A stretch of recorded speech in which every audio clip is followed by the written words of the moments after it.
Hi, Meir Barak from Tradenet here. Thank you for joining. Today we're going to go through my live training session and we're going to learn what to do based on the expected move of the S&P 500. So first, let's take a look at the S&P.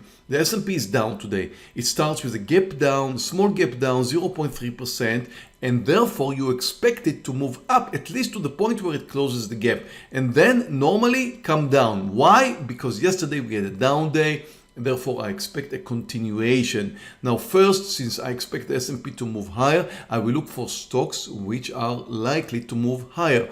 S&P moving up, which means institutional buyers are buying. FSLR is up over 6%, almost 7%. I'm about to buy right here because it just moved over the highs. Once a stock like that at the beginning of the trading session, these are 1 minute candles, is moving higher, you expect it to continue moving higher. There should be a lot of buyers. Greed is our best friend sometimes. And then, as you can see, it just moved over the highs. FSLR looking great. I'm up $3,000, $4,000, about to take my profit. I really like to take a quick profit. Left just 200 shares. Now, normally at the beginning of the trading session, you want to have a quick in and a quick out. And this is based also on the help of the S&P. As you can see, a small green candle is forming. It will continue to move higher. We will see that soon. Now, until then, RIVN is very weak. It's down 10%. It's a classic gap and go. I don't care much about market direction because RIVN is down 10%. Therefore, like it to break it down. I'm shorting 4,000 shares here. It's not a huge mover, but it's likely to continue. It just broke down under the lows. I'm going to fast forward it so we can see what happened there. Again, 1 minute candles at the beginning of the trading session. So at this point, I'm slightly up. It is trending lower. And again, you would expect it to move lower even without market help. The fact is, the market is slightly moving up right now, again in the direction of closing the gap. Just reached my target. I'm up $1,600, taking my partial here, leaving 400 shares. I will be sorry for that later because it continued coming down another dollar.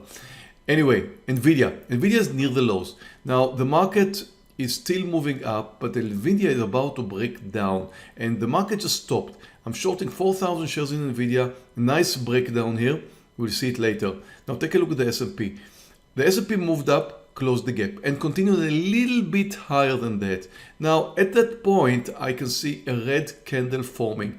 Since this red candle is approximately the point where the gap was closed, I'm considering it as a possible change of direction. I wouldn't normally because the S&P is moving up, but since it started with the gap up today, moved up and closed the gap, I will consider it as a possible reversal. So I'm looking for stocks which are relatively weak. Tesla is down 1.5%. Beautiful breakdown formation. I'm about to short it right over here, shorting 2,000 shares. Here comes the breakdown in Tesla. Again, I'm going to fast forward it so you can see what happened there. It is moving down and the S&P, we'll come back to it later, is helping me because again, it closed the gap and started coming down at that point. So we're trending lower. Tesla is looking great. It just reached my target. I'm up over $2,000 and I'm taking my partial right over here, covering 1,800 shares, leaving just 200 shares. Now take a look at the S&P.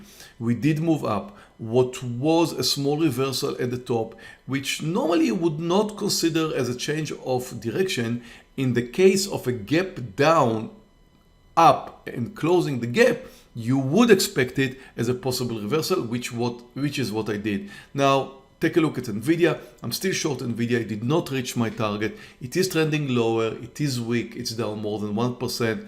I'm up $1,700, $1,900, $2,000 right now. Again, a fast forward in NVIDIA, I'm up over $3,000, getting to the point where I would like to take my partial. A beautiful breakdown. The market is helping, taking my partial, leaving just 200 shares. So again, it's all at the beginning based on the S&P. You expect the market to move up. You look for stocks which are relatively strong. And I had one trade like that. And then at the point where it closes the gap, you expect it to reverse. And again, it's all about expectations. When you're a trader, you need to trade according to your expectations. You don't only trade breakouts or breakdowns. You look for things that you expect and you try to get into a trade before it happens. And here are my results. I'm up just under $12,000, actually over $12,000 with my open trades. I'm still riding Tesla as short, NVIDIA and RIVN. I'm out of FSLR. And I also had one loser in NVAX. Thank you very much for watching this video. I hope you liked it. If you do, please give me a like. And don't forget to subscribe to my channel. There's a button right here. And click on the bell if you want to be notified of my future uploads. Plenty of links right here below. One of them is for my live trading room. You can join me right now for a 14-day trial. No credit card is required. There's a link right here below. Join me because all of these trades and other are called live in our live trading room. We share our picks each and every day, and you are very welcome to join. Thank you very much for watching this video, and I'll see you in my next video.